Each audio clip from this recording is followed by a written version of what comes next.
কালিম্পং মেঘেদের রাজ্যে ঠিক দার্জিলিংয়ের মতোই ব্যস্ত চটপটে আরও একটা পাহাড়ি শহর। আর সেই পাহাড়ি শহরের টানেই লোলেগাঁও থেকে শেয়ার গাড়িতে পৌঁছে গিয়েছিলাম কালিম্পংয়ে। আজকে আপনাদের দেখাবো হাতে মাত্র একদিন থাকলেও কালিম্পংয়ের কোন কোন জায়গা এক্কেবারে মিস করা যাবে না। ঢুকে পড়ব এখানকার সবচেয়ে জনপ্রিয় লোকাল রেস্টুরেন্টে, যেখানে না খেলে কালিম্পং ট্যুরটাই যেন একদম অসম্পূর্ণ। আর ভিডিওর একদম শেষে বলবো পয়সা বাঁচিয়ে কিভাবে মাত্র 250 টাকায় কালিম্পং থেকে পৌঁছে যাবেন শিলিগুড়ি। তাহলে চলুন বেরিয়ে পড়া যাক আরও একটা পাহাড়ি অ্যাডভেঞ্চারে। তো 1.5 ঘন্টা লাগলো লোলেগাঁও থেকে কালিম্পং পৌঁছাতে। আমি এখন ট্যাক্সি স্ট্যান্ডের সামনে দাঁড়িয়ে আছি। লোলেগাঁও থেকে আপনারা যদি কালিম্পং শেয়ার গাড়িতে আসতে চান তাহলে দুটো গাড়ি আছে লোলেগাঁও থেকে। একটা ভোর 8টার সময় ছাড়ে, যেটাতে আমি এলাম, আর আরেকটা দুপুর 1টার সময় ছাড়ে। আমি নাম আর নাম্বার দিয়ে দেব, যে ভদ্রলোকের গাড়ি চলে আপনারা কন্ট্যাক্ট করে নিতে পারেন, বাট যেদিন যাবেন তার আগের দিন কন্ট্যাক্ট করে নেবেন। 200 টাকা লাগবে, আপনাকে একদম কালিম্পংয়ে নামিয়ে দেবে। এতদিন বাদে আর কি শহরের মধ্যে এলাম, এত গাড়ি এত লোকজন একসাথে দেখছি। তো এখান থেকে আমার হোমস্টে হচ্ছে 2 কিলোমিটার। ম্যাপেল হোমস্টে বলে আমি একটা হোমস্টেতে বুক করেছি, রিভিউ ভালো দেখলাম। তো এখন হেঁটেই চলে যাব, কোনো গাড়ি নেওয়ার দরকার নেই।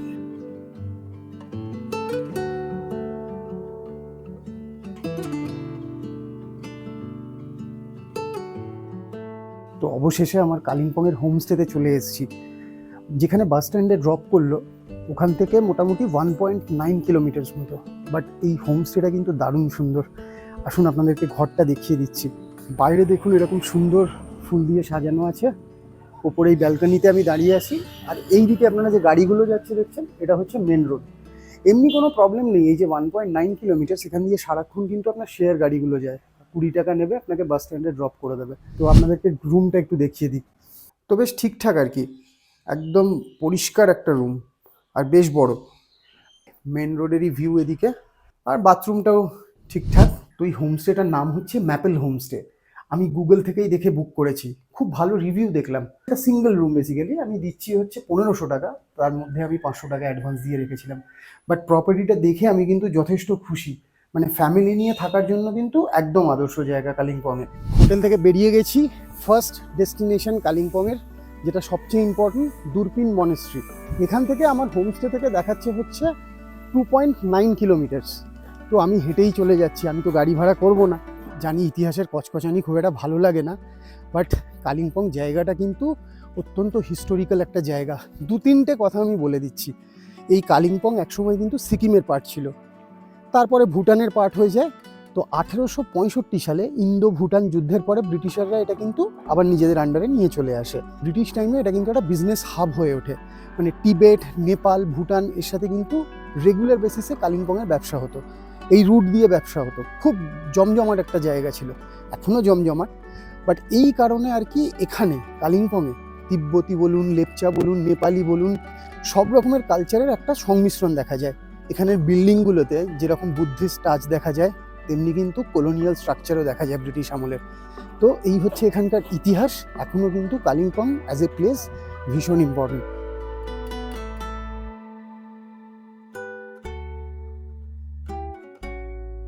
চলে এসেছি কালিম্পংয়ের অন্যতম আকর্ষণ দুরপিন মনেস্ট্রিতে। আচ্ছা, একটা কথা বলে রাখি, আপনারা যদি পায়ে হেঁটে আসেন, আপনাদের গুগল ম্যাপে যে রাস্তাটা দেখাবে একটু সজাগ থাকবেন, কারণ পুরোটাই মিলিটারি এরিয়া। একটু এদিক ওদিক হয়ে গেলে আপনি কিন্তু কোর মিলিটারি এরিয়ায় ঢুকে যাবেন। এখানে কিন্তু কিছু কিছু জায়গায় ফটোগ্রাফি একদম রেস্ট্রিক্টেড, আমি একটাও ছবি তুলিনি। তো এই যে মনেস্ট্রিটা দেখছেন, এটা কালিম্পংয়ের অন্যতম একটা সেরা আকর্ষণ। এটার উদ্বোধন 1976 সালে করেছিলেন স্বয়ং দালাই লামা। কপাল ভালো, কারণ মনেস্ট্রিটা খোলা আছে। চলুন ভেতরে যাই, ভেতরে গিয়ে দেখি।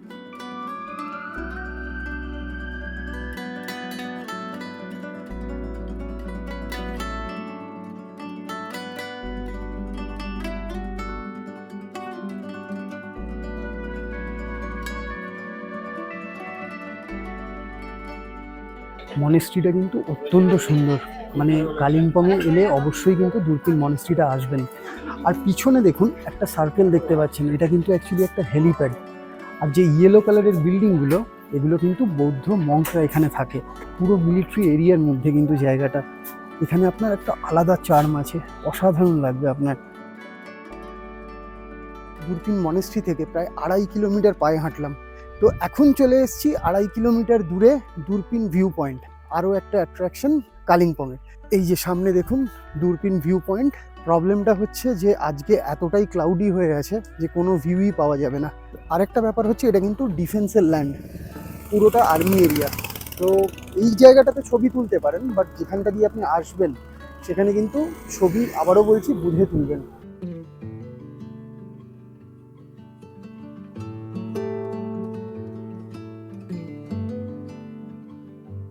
অন্য সময় কিন্তু এখান থেকে দূরে পাহাড়গুলোর খুব সুন্দর একটা ভিউ পাওয়া যায়, আপনার কালিম্পং শহরের একটা ভিউ পাওয়া যায়। এখন পুরোটাই সাদা, কোনো রং নেই। বাট হ্যাঁ, আমি আপনাদেরকে দেখাবার জন্য চলে এসেছি এই দূরবীন ভিউ পয়েন্টে। কারণ আপনারা যখন কালিম্পংয়ের আইটিনারি ঠিক করবেন, তখন আপনারা যখন দূরবীন মনেস্ট্রিতে যাবেন, তারপরে কিন্তু আপনারা এখানেও চলে আসবেন দূরবীন ভিউ পয়েন্টে। মর্গ্যান হাউস এখান থেকে 1.8 কিলোমিটার দূরে দেখাচ্ছে, আবারও হাঁটা। বাট কালিম্পংয়ে এসে মর্গ্যান হাউসের তথাকথিত গা ছমছমে যে ব্যাপারটা আছে সেটা একটু অনুভব করতেই হয়।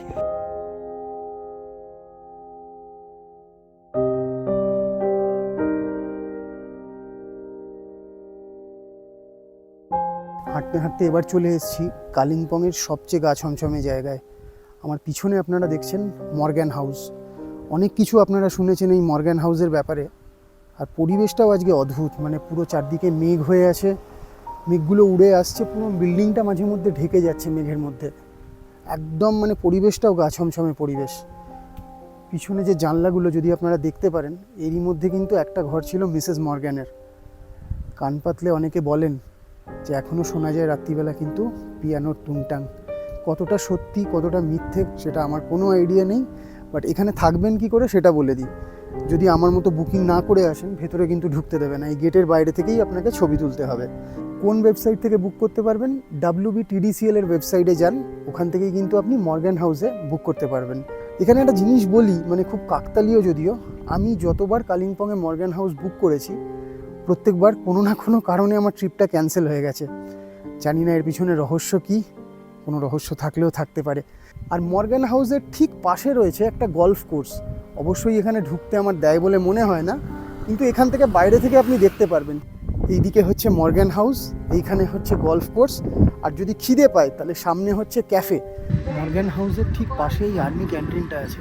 যদি ঘুরতে ঘুরতে আপনাদের খিদে পেয়ে যায়, এখানে কিন্তু জুস, কফি, স্যান্ডউইচ সমস্ত কিছু পেয়ে যাবেন।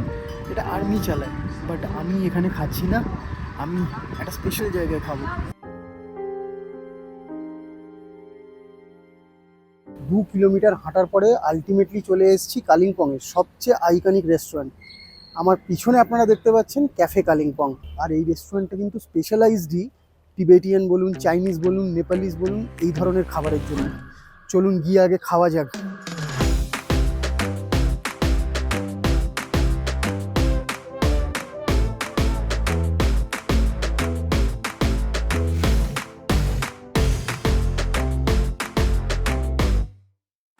বহু পুরনো ক্যাফে এখানকার, বেসিক্যালি হেরিটেজ ক্যাফে।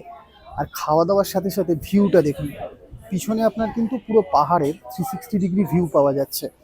এখান থেকে কালিম্পং শহরটা দেখা যায়, কিন্তু মেঘ থাকার জন্য পুরোটা দেখা যাচ্ছে না, আবছা দেখা যাচ্ছে। এই জায়গাটা দেখে কিন্তু আমার দার্জিলিংয়ের গ্লেনারিজ বা কেভিন্টার্সের কথা মনে হচ্ছে। এবারে দার্জিলিং যাওয়া হয়নি, কিন্তু এই জায়গাটায় এসে কিন্তু মনে পড়ে গেল আবার সেই দার্জিলিংয়ের কথা। খাওয়া তো ঠিক আছে, বাট এখানকার পরিবেশটাই আলাদা। মানে এইরকম একটা জায়গায় বসে আপনি খাচ্ছেন চাইনিজ, টিবেটিয়ান ফুড, মেঘ উড়ে উড়ে আসছে, আপনি তার মাঝখানে বসে আছেন। আর হ্যাঁ, একটা ইম্পর্টেন্ট ইনফরমেশন দিয়ে দিই, যারা ভাবছেন যে এখানে খাবারের সাথে পার্টিও করবেন, এটা কিন্তু পার্টি করার জায়গা নয়, এখানে শুধুই খাওয়া।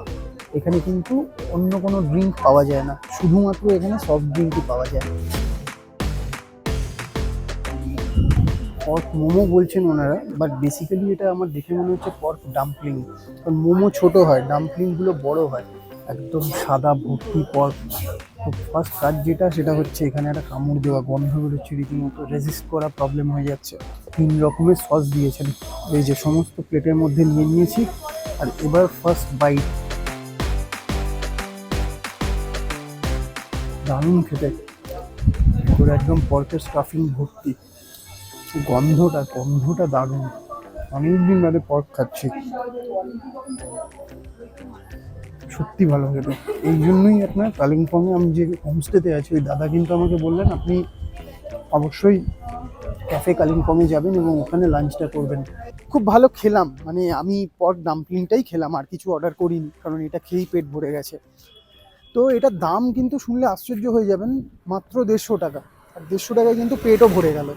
তো কালিম্পংয়ে আপনারা যখন আসবেন, তখন যদি নেপালি বা টিবেটিয়ান ফুড খেতে চান, তাহলে অবশ্যই ক্যাফে কালিম্পংয়ে আসবেন।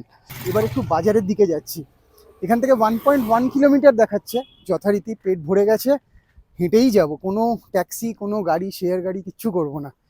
আকাশের মুখ কিন্তু একদম গোমড়া, মানে লাস্ট 3-4 দিন ধরে গোমড়া মুখ দেখতে দেখতে এবার না মনটা যখন একটা খারাপ হয়ে যাচ্ছে, ডিপ্রেশনে চলে যাচ্ছি বেসিক্যালি। মনে হচ্ছে নিজেকে একটু চিয়ার আপ করার ব্যবস্থা করতে হবে।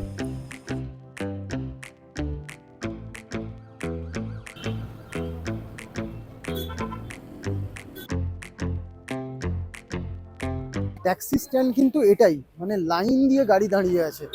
আপনি যেখানে যেতে চাইবেন সেখানকার গাড়ি কিন্তু রিজার্ভ হোক কি শেয়ার, আপনি এই কালিম্পং ট্যাক্সি স্ট্যান্ড থেকেই পেয়ে যাবেন। বাজারের পাশেই হচ্ছে ট্যাক্সি স্ট্যান্ড। বাজারের মেন জায়গা কিন্তু এটাই, ডাম্বার চক। এই যে পিছনে দেখুন, এই ঘড়িটা দেখতে পাচ্ছেন, এটাই হচ্ছে বাজারের কিন্তু মিডল পয়েন্ট।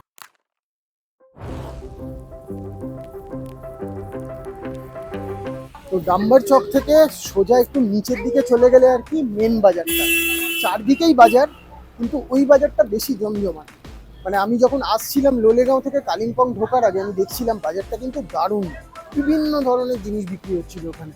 তো আমি ওটারই সন্ধানে যাচ্ছি। একজন লোকাল দাদাকে জিজ্ঞেস করলাম, আমাকে বললো ডাম্বার চক ক্রস করে সোজা নিচের দিকে চলে যান।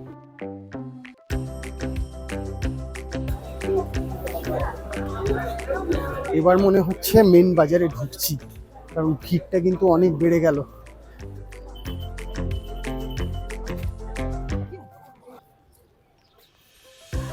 মানে ট্রাফিকে পুরো ভর্তি বাজারটা। এইটুকু শহর, এইটুকু রাস্তা, তার ভেতর দিয়ে এত 4 হুইলার, এত 2 হুইলার, মানে মানুষের যাওয়ার জায়গা নেই।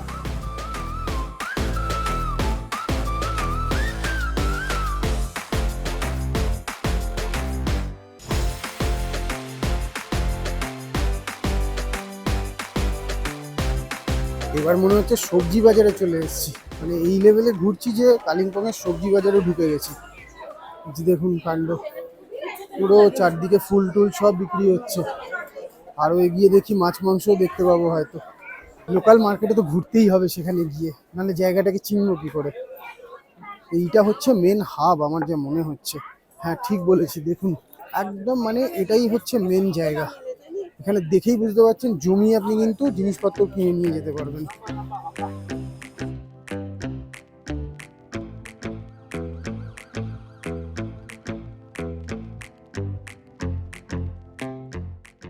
আমি মোটামুটি জায়গাটাতে হারিয়ে গেছি, বুঝতে পারছি না কোথা দিয়ে বেরোবো। মানে পাহাড়ের পুরো চাপটাই বাজারটার উপরে পড়ে, বিশাল বড় বাজার। বৃষ্টি এসে গেছে, কালিম্পংয়ে বৃষ্টি, ঠান্ডা তার মধ্যে বৃষ্টি। তো এখন একটা ইম্পর্টেন্ট কাজ করতে হবে। আমার ওয়াইফ আর আমার মেয়ে দুজনে বলেছে এখানকার লোকাল বেকারির বিস্কিট তাদের চাই। তো আমি সেই জন্য হেঁটে চলে এসেছি এখানকার মোটামুটি লোকজন যা বলছে তাতে সবচেয়ে পপুলার বেকারি, রাজু বেকারির সামনে। তো চলুন ভেতরে গিয়ে দেখা যাক যে কি কি বিস্কিট পাওয়া যাচ্ছে।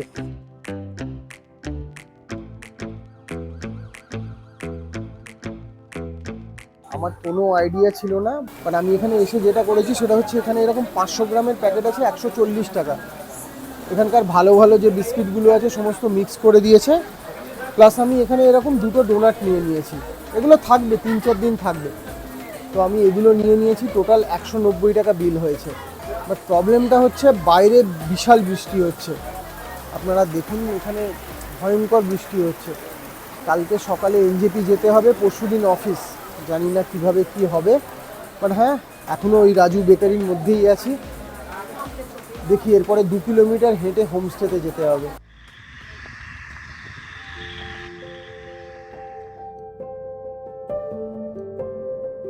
ভোর 5:43 বাজে, তল্পি তল্পা গুটিয়ে পাহাড় থেকে এবার একদম বাড়ি।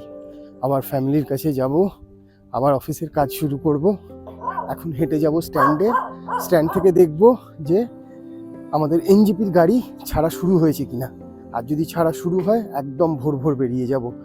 বন্দে ভারত 2:55 ছাড়ে দুপুরবেলা এনজেপি থেকে, বাট হাতে একটু টাইম থাকা ভালো, কারণ এই রাস্তাটা এবার জ্যাম হয়ে যায়।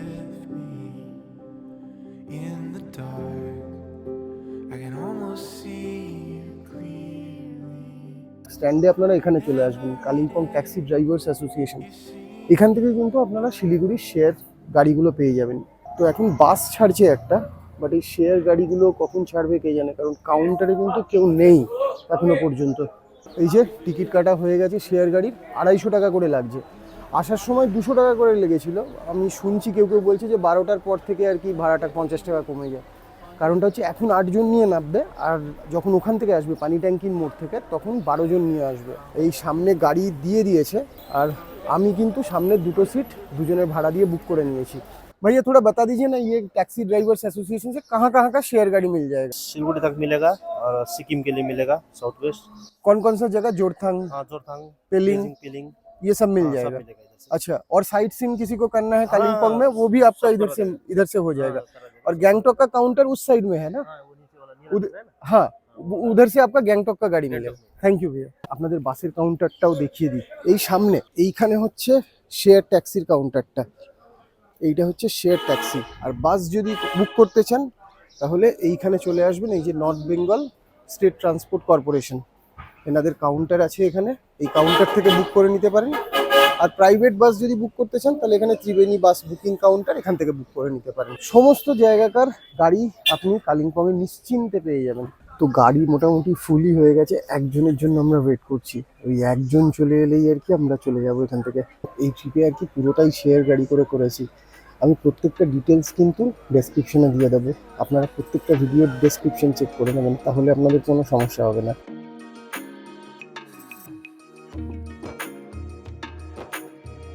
ছুটিটা যেন বুলেট ট্রেনের মতোই হুশ করে বেরিয়ে গেল। যে পাহাড়ি রাস্তাগুলো বেয়ে কদিন আগেই উঠলাম, আজ তাদেরই আবার পিছনে রেখে শহরে ফেরার পালা। ওই গোমড়ামুখো পাহাড়ি মেঘ আর ওই খামখেয়ালি পাহাড়ি বৃষ্টিটাও যেন আমার সাথেই পালাতে চায়। শরীরটাকে না হয় নিয়ে চললাম ঠিকই, কিন্তু মনটাকে সঙ্গে নিয়ে আসতে পারলাম কই। যত কাছে চলে আসছি, মানে মাইলস্টোনগুলো যত বলছে শিলিগুড়ির কাছে চলে আসছে, তত কিন্তু মন খারাপটা বেড়ে যাচ্ছে।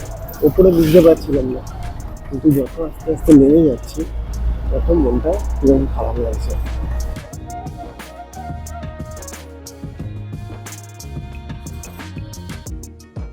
তো পানি ট্যাঙ্কিতে নেমে গেছি, মোটামুটি 2 ঘন্টা 10 মিনিটে ঢুকিয়ে দিল। মানে রাস্তা ফাঁকা ছিল সকালবেলা বলে।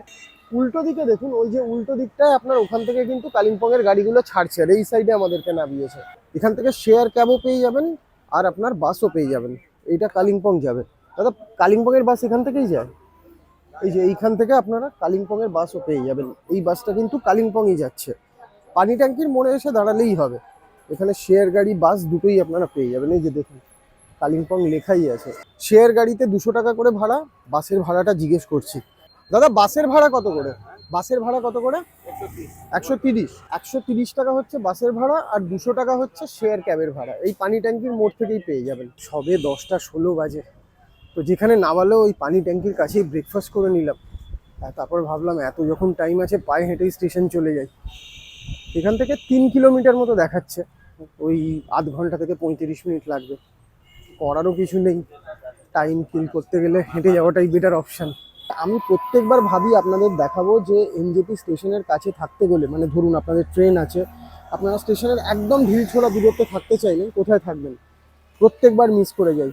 এবারে আপনাদেরকে রিকোয়েস্ট করবো যে ডেসক্রিপশনটা চেক করে নেবেন, কারণ আমি বেশ কয়েকটা হোটেলের নাম্বার কিন্তু ডেসক্রিপশনে দিয়ে দেবো।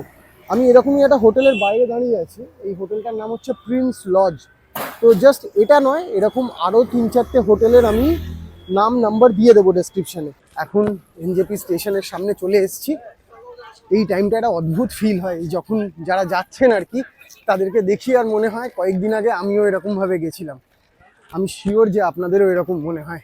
এনজেপি স্টেশনে কাতারে কাতারে লোক, সবাই চলে এসছে এখানে, মানে ছুটি বোঝা যাচ্ছে যে গরমের ছুটি বাচ্চাদের পড়ে গেছে। পুরো ভর্তি স্টেশন, আপনারা দেখেই বুঝতে পারছেন যে কোন লেভেলে ভিড় আছে এখানে।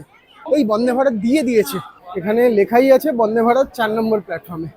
এবার 4 নম্বর প্ল্যাটফর্মটা হচ্ছে ওয়ে টু প্ল্যাটফর্ম 3 and 4, এইদিকে চলে যাই। গাড়ি দিয়ে দিয়েছে, তো কোচে চলে যাই, গিয়ে একদম দেহ রাখি, বিভৎস ক্লান্ত। আমার ওয়েটিং লিস্ট 56 ছিল, আমি আপনার দিন 7 আগে টিকিট কেটেছিলাম, তো ভেবেছিলাম কনফার্ম হবে না, বাট আমি কেটেছিলাম মেক মাই ট্রিপ থেকে, এমএমটি থেকে। ওরা একটা অফার দিচ্ছিল যে যদি টিকিট কনফার্ম না হয় তাহলে 3x টাকা ফেরত দেবে। 7 দিন আগে কেটেছিলাম, মোটামুটি 3-4 দিনে ওয়েটিং লিস্ট 56 থেকে কনফার্ম হয়ে গেছিলো। আর আমি ভেবেই রেখেছিলাম যদি কনফার্ম না হয় তাহলে যে টাকাটা ফেরত দেবে সেটা দিয়ে আমি এমএমটি থেকেই বাসের টিকিট কেটে চলে আসবো কলকাতায়, মানে মাছের তেলে মাছ ভাজবো। মোটামুটি লাইন পড়ে গেছে ঢোকার, পুরো জনসমুদ্র। একটা দরজা খুলেছিল আর এটা খোলেনি, তো আমি পিছন দিকের দরজাটা দিয়ে এসেছি, আমার সিট আরও আগে। আমার মনে পড়ে যাচ্ছে 2023-এ যখন সবে সবে চালু হয়েছিল, তারপরে আমি এসেছিলাম, তো লোকও ছিল না, এখন পুরো ভর্তি, পুরো একদম বন্দে ভারত। 2:55 বেজে গেছে, রাইট টাইমে ছেড়ে দিয়েছে 2:55। এবার রাইট টাইমে যেরকম ছাড়লো, রাইট টাইমে পৌঁছলে হয়। বাইরে বৃষ্টি শুরু হয়ে গেছে, আর চা বাগানের পাশ দিয়ে গাড়িটা যাচ্ছে, আকাশটা পুরো কালো। আমি মানে উপর থেকে নামছি, যেখান দিয়ে যাচ্ছি সব জায়গায় বৃষ্টি হচ্ছে।